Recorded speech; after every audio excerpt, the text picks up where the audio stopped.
Hello friends, કેમ છો બધા? આજે આપણે બનાવશું રવાનો હાંડવો. તેના માટે મેં અહીંયા 150 ગ્રામ રવો લીધો છે.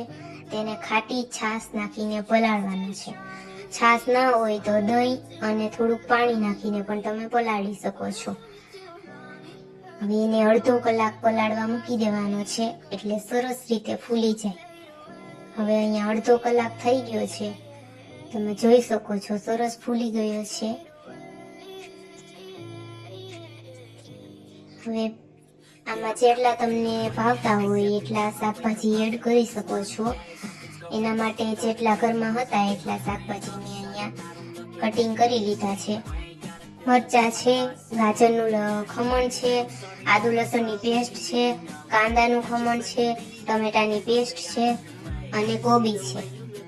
હવે આપણે બધા શાકભાજી આમાં મિક્સ કરી દેશું, સરસ રીતે થઈ જાય એમ. ત્યારબાદ આપણે એમાં જેટલા મસાલા આપણને ભાવતા હોય એ મસાલા એડ કરીશું. થોડુંક નિમક નાખીશું. હવે થોડુંક જીરું નાખીશું. ચાટ મસાલો નાખી શકો છો, હોય તો કરે, ના હોય તો પણ ચાલે. હવે સરસ મિક્સ થઈ ગયું છે. હવે આપણે આમાં ફૂલાવા માટે થોડું ઈનો નાખશું.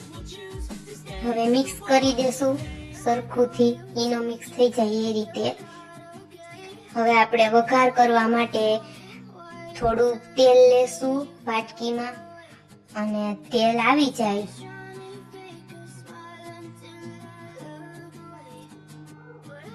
તેલ સરસ આવી ગયું છે. હવે આદુ લસણની પેસ્ટ નાખશું, થોડીક રાઈ નાખશું, થોડું જીરું નાખશું અને લીમડાના પાન નાખશું અને કલર આવવા માટે થોડીક હળદર નાખશું. હવે બેટરમાં મિક્સ કરી દેશું અને સરસ સ્વાદ સરસ આવે. હવે આપણે હાંડવો વઘારવા માટે ફરીથી તેલ મૂકીશું. હવે તેલને સરસ ગરમ થવા દેવાનું, નહીતર હાંડવો ચોટી જશે. હવે વઘાર માટે લીમડાના પાન, તલ, રાઈ અને જીરું અને થોડી એવી હળદર. હવે આપણે બેટર 2 ચમચા નાખશું, એટલે બહુ જાડો પણ ના થાય અને સરસ ફૂલી જાય. હવે 2 મિનિટ માટે આને સરખો ઢાંકી દેશું. 2 મિનિટ થઈ છે, જોઈ લઈએ. સરસ ફૂલી ગયો છે. હવે પલટાવી નાખશું અને પાછું ઉપરથી થોડું તેલ નાખી દેવાનું, એટલે કડાઈમાં ચોટે નહીં અને એટલે બહુ સરસ ક્રિસ્પી થાય. ઉપરનો કલર તમે જોયું, બહુ સરસ આવી ગયો છે ને. હવે આવી જ રીતે નીચેનો કલર પણ આવી જાય એટલે હાંડવો રેડી થઈ જાય. તો બહુ સરસ બને છે. ઘરે કોઈક દિવસ ટ્રાય કરજો, બહુ ટેસ્ટી બને છે અને સોસ સાથે પછી તમે ખાઈ શકો છો. Enjoy, bye bye, thank you. Video ગમ્યો હોય તો લાઈક કરજો, શેર કરજો અને સબસ્ક્રાઇબ કરજો. જય શ્રી કૃષ્ણ.